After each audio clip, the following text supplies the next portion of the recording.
কুন্তলীৰ বৰাৰিকাটি পল্লী মংগলত ভয়ংকৰ অগ্নিকাণ্ড নিমিষতে ভস্মীভূত দুটাকৈ বাসগৃহ 3 লাখ টকা নগদ ধন অলংকাৰ নথি পত্ৰকে ধৰি প্ৰায় 15 লাখ টকাৰ ক্ষতি সাধন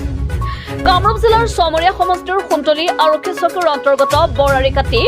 পল্লী মংগল গাঁৱত সন্ধিয়া সংঘটিত হয় ভয়ংকৰ অগ্নিকাণ্ডৰ ঘটনা বৈদ্যুতিক চৰ্চাকিতৰ ফলত হজৰত আলী নামৰ লোকজনৰ ঘৰত সংঘটিত হয় এই অগ্নিকাণ্ডৰ ঘটনা ফলত লোকজনৰ দুটাকৈ বাসগৃহ সম্পূৰ্ণৰূপে ভস্মীভূত হোৱাৰ উপৰিও প্ৰায় 1 পৰা 1.5 মোন ভঁৰালৰ ধান ভস্মীভূত হোৱা বুলি স্থানীয় লোকে জানিবলৈ দিয়ে ইয়াৰ উপৰিও পত্নীৰ চিকিৎসাৰ বাবদ খাচি থোৱা 3 লাখ টকা নগদ ধন নথি পত্ৰ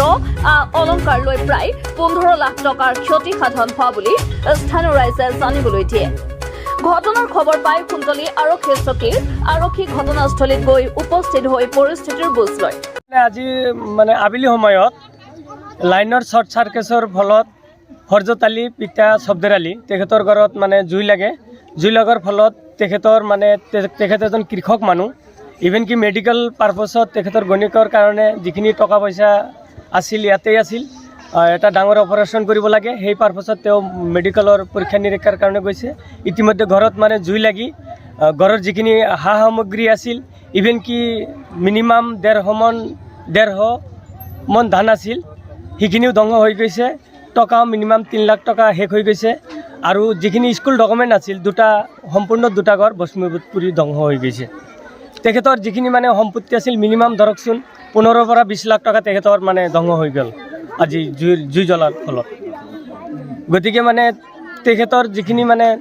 কষ্ট আছিল সমূলিয়াই ধ্বংস হৈ গ'ল এতিয়া কি কৰিব এই কৃষক মানুহ তেখেত কি কৰি চলিব এতিয়া মানে সেইটো ওপৰলাই জানে ভালকৈ আজি মানে আবেলি সময়ত লাইনৰ শৰ্ট সাৰ্কিটৰ ফলত হৰজত আলী পিতা শব্দেৰ আলী তেখেতৰ ঘৰত মানে জুই লাগে জুই লগাৰ ফলত তেখেতৰ মানে তেখেত এজন কৃষক মানুহ ইভেন কি মেডিকেল পাৰপাছত তেখেতৰ গণিকৰ কাৰণে যিখিনি টকা পইচা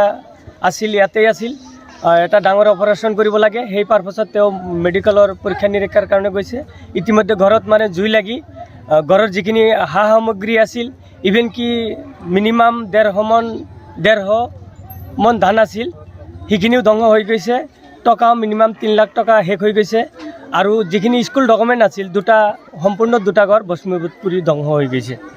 তেখেতৰ যিখিনি মানে সম্পত্তি আছিল মিনিমাম ধৰকচোন 15 পৰা 20 লাখ টকা তেখেতৰ মানে ধ্বংস হৈ গ'ল আজি জুই জ্বলাৰ ফলত গতিকে মানে তেখেতৰ যিখিনি মানে কষ্ট আছিল সমূলিয়াই ধ্বংস হৈ গ'ল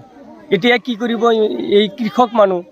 তেখেত কি কৰি চলিব এতিয়া মানে সেইটো ওপৰলাই জানে ভালকৈ